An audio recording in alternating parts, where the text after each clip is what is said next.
जियान भाई ने अपना सिंगिंग बैंड स्टार्ट किया और उसके मार्केटिंग के लिए उन्होंने नोबिता को हायर किया पूरे सिटी में होर्डिंग्स लगाने के लिए। अब नोबिता जितना लेजी है उसने सिर्फ दो ही प्लेसेस सिलेक्ट किए। एक सिलेक्ट किया उसने सिटी के दूर जो पहाड़ी है वहां पे उसने होर्डिंग लगा दिया, थिंकिंग कि भाई बहुत दूर है, बहुत ऊपर तक है, लोगों की नज़र जाएगी ही जाएगी। और दूसरा होर्डिंग लगा दिया उन्होंने जियान भाई की ऑफिस में ही। जियान भाई थे हाई होप्स में, उनको लगा कि बहुत सारी इंक्वायरी फ्लो करेगी और बहुत रेवेन्यू वो करेंगे। पर पहाड़ी थी बहुत दूर जहां पर किसी की नज़र नहीं पहुंची, और एक मरतबा ऑफिस में बंदा आ गया तो फिर वहां पे एडवर्टाइजमेंट दिखा के क्या मतलब है, वहां तो आप सीधा सेल करो उनको। तो इतने सारे एफर्ट्स करने के बाद भी जियान भाई का कोई सेल नहीं आया। अब आप सोच रहे होंगे कि मैं स्टोरी आपको क्यों बता रहा हूं, क्योंकि रियल लाइफ में ऐसी मिस्टेक तो कौन ही करेगा। पर ऐसा सिमिलर सिनारियो आपके साथ क्रिएट हो सकता है अगर आप मार्केटिंग कर रहे हैं, डिजिटल मार्केटिंग आप करते हो। आज हम बात कर रहे हैं गूगल एड्स के बारे में, वो भी सर्च कैंपेन जब हम लॉन्च करते हैं तब होने वाले मिस्टेक के बारे में। सी, जब आप गूगल एड्स में सर्च कैंपेन लॉन्च करते हो तो सबसे इंपॉर्टेंट पार्ट आ जाता है कीवर्ड रिसर्च करना, और वहीं पे जियान भाई वाली अपनी मिस्टेक हो जाती है। मैं आपको बताता हूं कैसे। जिस तरह होर्डिंग पे क्या लिखा है आपने उससे ज़्यादा इंपॉर्टेंट है कि होर्डिंग आप कहाँ पे लगाते हो, यानी किस ऑडियंस के सामने ये होर्डिंग दिखेगा।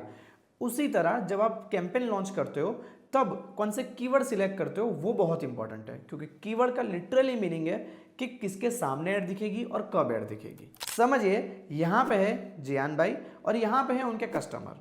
अब जियान भाई सर्विस प्रोवाइड कराते हैं, ये कस्टमर को नहीं पता, और कस्टमर को रिक्वायरमेंट है, ये जियान भाई को नहीं पता। पर बीच में है गूगल, और गूगल के ऊपर दोनों ही है। तो इस ट्रांजैक्शन को कंप्लीट करने के लिए जियान भाई सिंपली क्या कर सकते हैं, जियान भाई गूगल को बोल सकते हैं कि सी, अगर कोई सर्च करता है सिंगिंग बैंड नियर मी तो आप मेरा एडवर्टाइजमेंट वहां पर दिखा देना। ठीक है। तो क्योंकि जियान भाई ने ये कीवर्ड सिलेक्ट किया खुद से, और जियान भाई बिजनेस ओनर है या फिर एडवर्टाइजर है, तो अगर एडवर्टाइजर या बिजनेस ओनर सिलेक्ट करता है कीवर्ड या फिर कोई भी फ्रेज कि यहाँ पे मेरा एडवर्टाइजमेंट दिखना चाहिए, तो उसे हम कहेंगे कीवर्ड। आई होप कि बहुत ज़्यादा क्लियर है। अब जब यूज़र जाता है तो यूज़र कई मरतबा सिमिलर सर्चेस भी करता है और कई मरतबा डिफरेंट सर्चेस भी करता है। तो यूज़र जो कुछ भी गूगल के सर्च बार में जाकर टाइप करता है उसे हम कहेंगे सर्च टर्म। ओके। तो जियान भाई जो कीवर्ड सिलेक्ट करेंगे वो कीवर्ड बहुत मैटर करता है कि कौन सा कीवर्ड सिलेक्ट किया और कहाँ पे वो अपने एडवर्टाइजमेंट दिखाना चाहते हैं।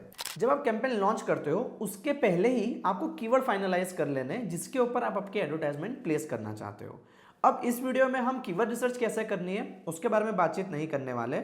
इफ़ यू वांट कि हम उसके ऊपर वीडियो बनाए तो आप हमें कमेंट सेक्शन में बता देना, और आप आपका बिजनेस भी बता देना कि कौन से बिजनेस के लिए आप चाहते हो कि हम एग्जाम्पल शो करें आपको।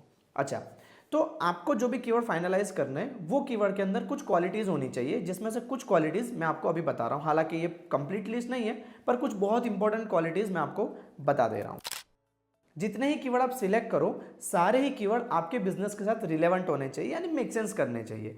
इसीलिए कीवर्ड रिसर्च जो है वो टेक्निकलिटी या फिर गूगल एड्स के अंडरस्टैंडिंग से ज़्यादा आपको बिजनेस की अंडरस्टैंडिंग होनी बहुत ज़रूरी है, तब आप कीवर्ड रिसर्च कंप्लीट कर सकते हो। सेकंड क्वालिटी है वो है कि उसके इनफ वॉल्यूम्स होने चाहिए, यानी ऐसा कीवर्ड आपने सिलेक्ट कर दिया जिसके इनफ वॉल्यूम्स ही नहीं है तो वो कीवर्ड के ऊपर बिड करके या फिर वो कीवर्ड के ऊपर एडवर्टाइजमेंट बता के कोई मतलब ही नहीं है, क्योंकि लोग सर्च नहीं कर रहे तो एडवर्टाइजमेंट तो वैसे भी नहीं दिखनी है वहाँ पे। And third and most important thing है कि वो जो कीवर्ड आपने सिलेक्ट किया है वो कीवर्ड में बाइंग इंटेंशन होना चाहिए। जैसे कि अगर कोई लिखता है कि सिंगिंग बैंड नियर मी, इसका मतलब कहीं ना कहीं हमें लगता है कि वो सिंगिंग बैंड सर्च कर रहे हैं या फिर सिंगिंग बैंड को कांटेक्ट करना चाहते हैं, तो बाइंग इंटेंशन होगा तभी कांटेक्ट करेंगे, तो वो कीवर्ड राइट है। पर अगर कोई लिखता है कि सिंगिंग बैंड टाइप्स या फिर इक्विपमेंट्स फॉर सिंगिंग बैंड, तो सिंगिंग बैंड बिजनेस के साथ रिलेवेंट तो है पर बाइंग इंटेंशन नहीं है, तो वहाँ पर एडवर्टाइजमेंट दिखा के कोई मतलब नहीं है।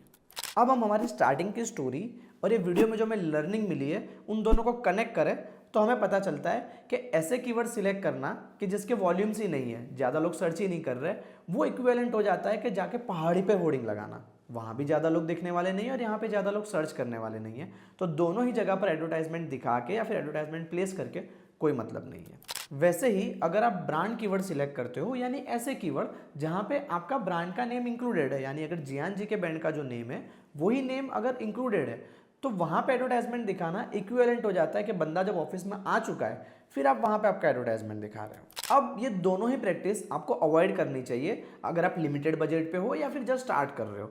हाँ, अगर आप एडवांस लेवल पे हो तो हम किसी किसी केसेस में ब्रांड कीवर्ड के ऊपर एडवर्टाइजमेंट भी प्लेस करते हैं, पर आज का वो अपना टॉपिक नहीं, we will cover it in later videos. यहाँ पे आज हमारा ये डिस्कशन खत्म होता है। आज हमने सीखा कि कीवर्ड रिसर्च बहुत इंपॉर्टेंट पार्ट है सर्च कैंपेन लॉन्च करने के लिए। इनफैक्ट आपको कीवर्ड रिसर्च पहले ही करके कंप्लीट कर देना चाहिए कि ये कीवर्ड्स के ऊपर मैं अपनी एडवर्टाइजमेंट दिखाना चाहता हूँ, और उसके बाद सर्च कैंपेन क्रिएशन की प्रैक्टिस आपको स्टार्ट करनी चाहिए। आई होप कि आज हमने जो डिस्कशन किया बहुत ज़्यादा क्लियर होगा। आपको इस वीडियो के रिगार्डिंग कोई भी क्वेश्चन हो, डाउट हो, या फिर इन जनरल डिजिटल मार्केटिंग या फिर पेड एड्स के रिगार्डिंग कोई भी डाउट हो, हमें कमेंट सेक्शन में बताइए और हम कनेक्ट करते हैं। हम मिलते हैं नेक्स्ट वीडियो में, तब तक के लिए गुड बाय। आप हमारे चैनल को सब्सक्राइब कर सकते हो ताकि फ्यूचर में से किसी भी टाइप के कंटेंट को आप मिस ना करो।